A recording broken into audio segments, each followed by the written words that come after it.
சத்தியத்தையும் அறிவீர்கள், சத்தியம் உங்களை விடுதலையாக்கும்.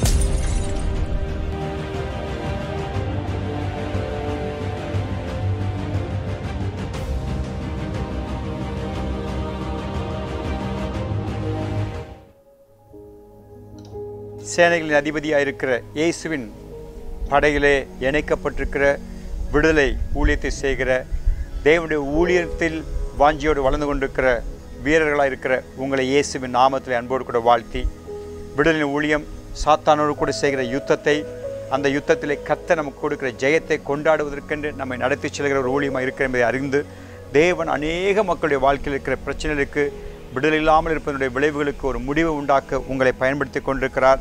இன்னும் பயன்படுத்துவதற்கு சித்தமுள்ள இருக்கிற என்பதை அறிந்து இந்த சத்தியத்தை கேட்க உங்களை உற்சாகப்படுத்துகிறேன்.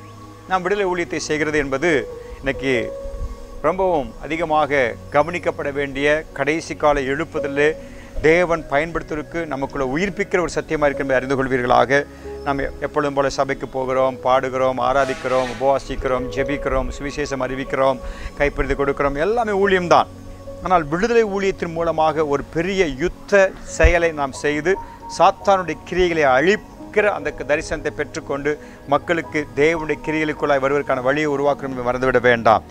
ஊழியத்தை செய்கிற நாம் எப்படிப்பட்ட குணாதிசயங்கள் எல்லாம் உடையவளாக இருக்க கொண்டு பார்த்து கொண்டு வருகிறோம். ஒவ்வொரு காரியமாக பேசிக்கொண்டு வருகிறேன். இன்றைக்கு நான் உங்களுக்கு சொல்ல விரும்புகிற காரியம், ஒரு ஊழியராக நீங்களும் நானும் அறிந்திருக்க வேண்டிய ஒரு காரியம் என்னவென்றால், கிறிஸ்துவுக்குள், இயேசு கிறிஸ்துவுக்குள் நாம் யாராக இருக்கிறோம் என்பதை குறித்த அறிந்து கொள்ளுதலே நாம் அதிகமாய் வளர வேண்டும்.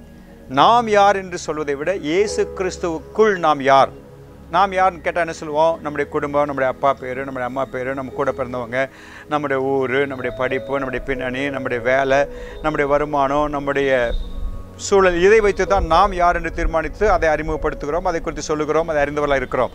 ஆனால் என்றைக்கு இயேசு கிறிஸ்துவை விசுவாசித்து ஏற்றுக்கொண்டோமோ அன்றைக்கு இயேசு கிறிஸ்துவுக்குள் இணைக்கப்பட்ட ஒரு அடையாளத்தை வைத்து தேவன் நம்மை பார்க்கிற பார்வையே வித்தியாசமானதாக இருக்கிறது. உதாரணத்துக்கு பார்த்தீங்கன்னா 1 யோவான் 3:2 சொல்றாரு, நாம் இப்பொழுது தேவனுடைய பிள்ளைகளாக இருக்கிறோம் கிறிஸ்துவுக்குள்ளாக. 1 கொரிந்தியர் 1:31 இப்படியே சொல்லப்பட்டிருக்கிறது, தேவன் மூலமாக இயேசு கிறிஸ்துவே நமக்குள்ளே ஞானமாக, மீட்பாக, பரிசுத்தமாக, அறிவாக இருக்கிறான்னு சொல்லி பார்க்கிறோம், நீதியாக இருக்கிறான்னு சொல்லி பார்க்கிறோம். அப்போது நமக்குள்ள தேவ நீதி இருக்கிறது, தேவனுடைய ஞானம் இருக்கிறது, தேவனுடைய பரிசுத்தம் இருக்கிறது. ஆகவே இதை அறிந்து கொள்ளும். அதே போல ரோமர் 8:1 சொல்கிறது, நாம் மாம்சத்தின்படி நடக்காமல் ஆவியின்படி நடக்கிறவர்களாக இருக்கும்படி அழைக்கப்பட்டிருக்கிறோம். 1 யோவான் 4:4 பார்த்தீங்கன்னா, நாம் தேவனால் பிறந்தவர்களாக இருக்கிறோம், நாம் தேவனுக்குள்ள மறுபடி பிழைத்திருக்கிறோம். ரோமர் 5:19-15 வசனங்களாக படித்து பார்த்தீங்கன்னா, கிறிஸ்துவுக்குள்ளாக நாம் நீதிமான்களாக்கப்பட்டவர்களாக இருக்கிறோம். இந்த காரியங்கள் போல் எவ்வளோ காரியம் இருக்குது. இதை ஒரு முறை அப்படியே வசனத்தை மட்டும் மனப்பாடம் பண்ணிட்டு அதை வாசிச்சுட்டு எழுதி பார்க்கறதில்ல. உங்களை குறித்து நீங்கள் பார்க்கும் பொழுது நானாக அல்லது நான் என்னோடு கூட இருக்கிற என் குடும்ப சூழலின் பின்னணியில் அல்ல, இயேசு கிறிஸ்துவுக்குள்ளாக யாராக இருக்கிறேன். இதை அறிந்து கொள்ள இயேசுவுக்குள்ளாக இருக்கிற நமக்கு இருக்கிற அந்த ஆசீர்வாதங்கள் ஊழியத்தில் நம்மை தைரியப்படுத்துவதற்கு, தேவனுக்காக எழும்பி நிற்பதற்கு, அதுக்கு எதிராக இவர்களை மனமடிவுகளோ அல்லது மாம்சிக ரீதியான காரியங்களோ அதை விலக்கி தள்ளுவதற்கு உதவி செய்கிற ஒன்றாக இருக்க முடியும்.